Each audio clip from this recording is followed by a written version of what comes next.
DC Multiverse! How's it going, super friends? Welcome back to my channel. I'm Brad, the DC Universe Geek, and today I present to you my review of the McFarlane Toys Hazmat Suit Batman. This is how Batman appeared for a time in the pages of Justice League during the time of the Amazo virus. Before we get into looking at the figure, if you wanted to see the box, here's the front, and then here's the side, and then here's the back. Okay, enough of that. Darn, the figure looks cool. And yes, he comes with a trading card. As I've mentioned before, I really do like the fact that Todd is leaning into actually using a picture of the action figure rather than just an image from the comic book or movie that figure is based off of. And here is the back of the card with that bio, and look at this. Once it's not blurry anymore, you can see it's got a data file. You can choose to read that if you'd like to. If not, then I'll just find the next open space in my... Oh, there it is. In the binder, we'll stick it down here beside Lex Luthor. Now, of course, this Batman figure comes with a big round figure stand. I have got seriously so much of these, but I use these stands all the time. I don't really like to showcase them that much in my figure reviews just because, I mean, it really is just a boring black round figure stand, but it really is something to behold when you see you have this many of them. And now back to the figure. This is one that, yes, I definitely am actually really liking the look of, but I was not expecting to like it as much as I do. It looks pretty awesome. As usual, the sculpted detail is on point because McFarlane generally knows what he's doing when it comes to that area of action figure making. And seeing this variant of Batman really makes me wish that at some point he would make a scuba Batman. Mattel did one, so maybe Todd will do one out of competition? Probably not. But yeah, this figure certainly has a whole lot going for it. It's kind of unique as far as the Batman figures, or really almost any of the figures he's made, goes for a few reasons.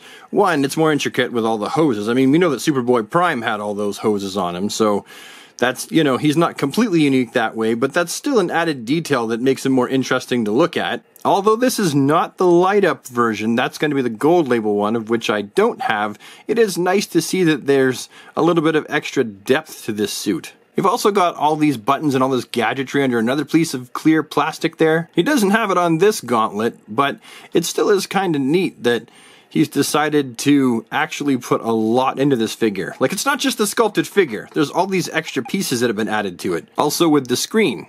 That's not a bad head sculpt underneath there for one. I actually like that a lot. It's pretty accurate to the source material, but it's also really fun that he's got this here air screen, this mask in front of his face. Batman's utility belt looks pretty sick too, painted and sculpted really well.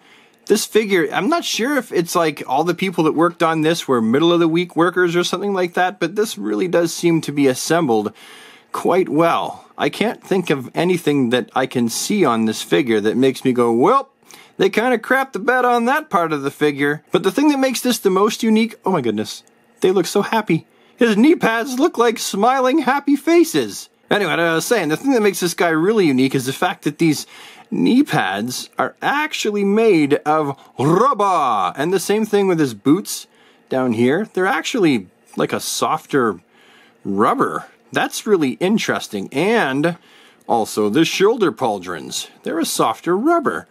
I've just never seen Todd put together a figure quite like this in the DC Multiverse line. But the real question at this point is, how articulated is he with all of this armor? Well, let's just cut right to the chase and test out those arms, because he does have those great big rubber shoulder pauldrons. You can see that they're actually connected down here, not up here. So that means, in theory, you should be able to move that arm up farther than it looks for both. So we move the hoses out of the way and move the arm up, and oh, look at that. It literally is designed to be able to go up like that. That's interesting.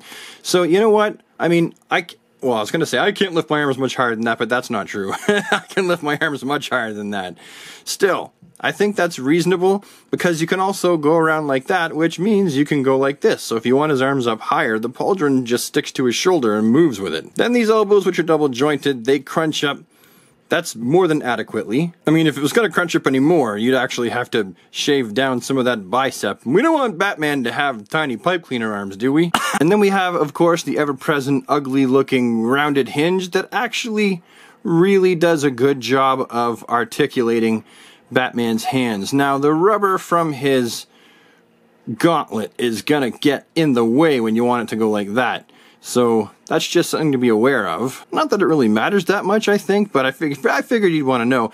And then the torso obviously is on a ball joint. We're really I'm gonna just push this. Yeah, that's actually really good. Now you'd be looking at this big air tank, right? So how much does that get in the way? And the answer really is none, because there's the hosing right here is so loose. There's so much of it that it doesn't get in the way at all. And the same thing with the waist. Oh, that looks weird. Hold on. Okay, yeah, that was really strange. Anyway, he's also got the waist swivel, and it's going to do the same thing as the torso. The head, what kind of articulation does he get even with the helmet and with the hoses? That's actually really acceptable. And down here, bam, those McFarlane crotch hinges.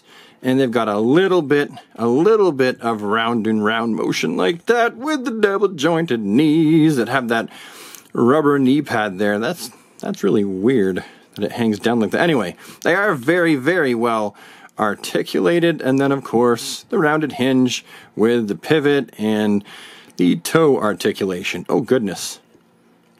That's how Aragorn must have felt when he kicked his helmet.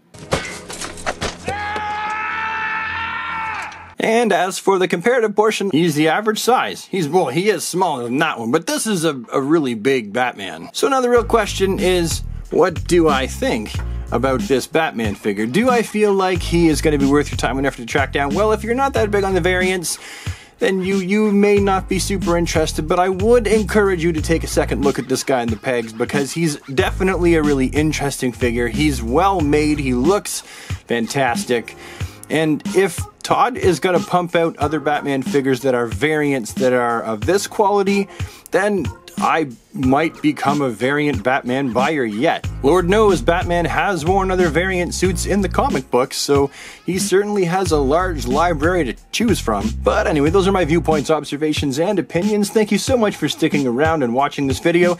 It means a lot to me, and I will see you with the next one. Have yourself a DC day, everybody, and take care.